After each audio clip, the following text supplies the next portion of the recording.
Hello everyone, and welcome to the last video in the Elsie project. Thank you for watching thus far. The contents of this 4-part video series were based on an interview conducted with Elsie in 2022. This final video will cover everything that didn't fall into the categories of the first 3 videos. To begin, let's talk about what Elsie wanted housed people to understand about homelessness. Elsie indicated that she appreciated people making the effort to connect with them. She elaborated on this, stating that there were people who'd come out to simply say hi, pray with them, or just talk to them about what was going on in their lives. Something as simple as saying hi could make someone's day.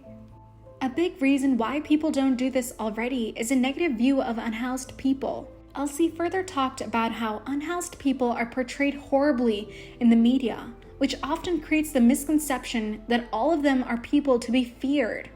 While it's fine to be cautious when interacting with someone new, it's also important to understand that this is not the case for everyone.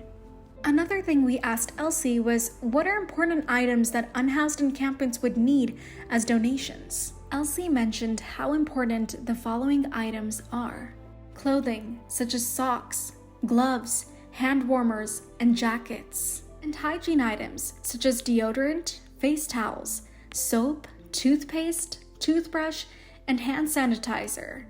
Next, we'll talk about some of Elsie's goals in life and some wisdom she wanted to share. Elsie told us that one thing she's always wanted to do is start a nonprofit. She said that there are a lot of changes that need to be made in our society and cycles that need to be broken. For example, she said that growing up, she was always told that women can't live together, women can't work together, but that's not so. She said that the problem with this was that women would internalize this over time and end up performing that way, pushing each other away. Ultimately, she said that women need women, and these negative perceptions are one of the generational cycles that need to be broken. Building on this, she talked about the importance of our relationships with our mothers. Her advice was to always be honest with our mothers and to take care of our parents in general. Another idea of Elsie's that she shared is embracing my crazy. As we've seen so far in the past 3 videos, Elsie took on a leadership role in the unhoused community. If someone needed help from any free services that came by but were too shy to admit it, she would boldly call help over for them. Additionally, because of her previous experiences with government programs for the unhoused, she was highly skeptical when being persuaded to join new ones. Elsie always talked about her experiences and was verbal about everything she was going through, because that was the only way things could change.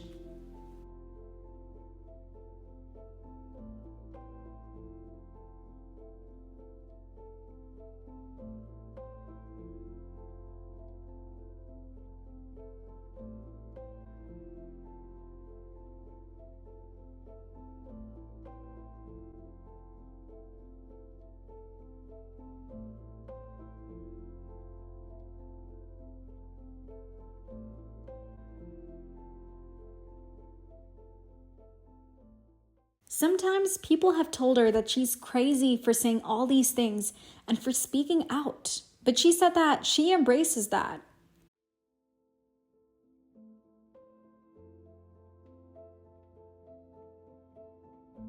She also emphasized that it's important to have the support of people from both your own background as well as from other backgrounds to stand up for what's right, because that gives you double power. Now, you might remember when we first met Elsie to conduct her interview, there were pink eviction notices around her encampment. When we asked her about it, this was her response.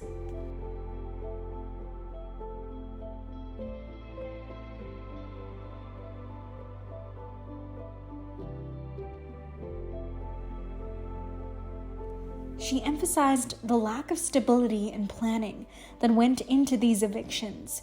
Keep in mind that this is paired with the impermanence of the housing programs she experienced.